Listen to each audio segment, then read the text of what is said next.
ஒரு பாரிய புரட்சி ஏற்பட்டிருக்கின்றது. அதாவது பாரிய தொழிற்சங்கமான இலங்கை தேசிய தோட்ட தொழிலாளர் சங்கமும் நுவரெலியா மாவட்டத்திலே மிக கூடுதலான விவசாயிகளை கொண்ட ஒரு மூத்த தொழிற்சங்கம் இலங்கை விவசாயிகள் சங்கம். இந்த இலங்கை விவசாயிகள் சங்கமும் இலங்கை தேசிய தோட்ட தொழிலாளர் சங்கமும் இன்று ஒன்றாக சங்கமித்திருக்கின்றது. இன்று ஒன்றாக கைகோர்த்திருக்கின்றோம். இந்த அடிப்படையிலே இலங்கை விவசாயிகள் சங்கத்தினுடைய கிட்டத்தட்ட 7,500க்கும் 10,000க்கும் இடைப்பட்ட குடும்பங்களும் அங்கத்தவர்களும், அதேபோன்று இலங்கை தேசிய தோட்ட தொழிலாளர் சங்கத்திலே நாடு பூராவும் 11 மாவட்டத்தை உள்ளடக்கிய 2,75,000க்கும் 3,00,000க்கும் இடைப்பட்ட வாக்குகளும் ஒன்று சேர்ந்திருக்கின்றது.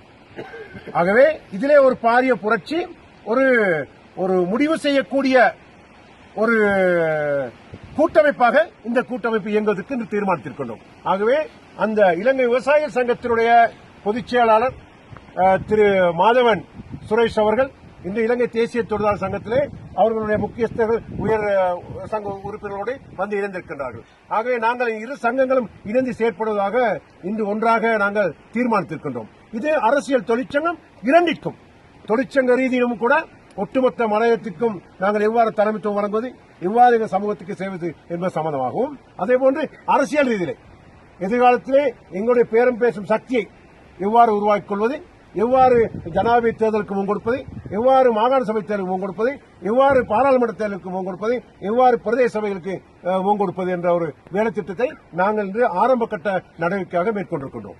ஆகவே இந்த இணைப்பு என்னை பொறுத்தவரை என்னுடைய 53 வருட அனுபவத்திலே நான் நினைக்கின்றேன். அவர் திரு மாதவன் சுரேஷ் அவர்கள், அவருடைய தகப்பனார் மாதவன் அவர்கள், அவருடைய காலகட்டத்திலே வையாபுரி மாதவன், தனுஷ்கோடி மாதவன் அவர்கள் அந்த காலகட்டத்திலிருந்து ஒரு நேர்மையான முறையிலே இந்த தொழிற்சங்கத்தை கட்டி வளர்த்துவது எங்களுக்கு தெரியும். அதேபோன்று இலங்கை தேசிய தோட்ட தொழிலாளர் சங்கத்துக்கு வயது 70, இதற்கு வயது 60. ஆகவே இன்றைக்கு இந்த இரண்டு சங்கங்களும் ஒன்றாக இணைந்திருப்பது நிச்சயமாக மலையத்திலே ஒரு மாற்றம்.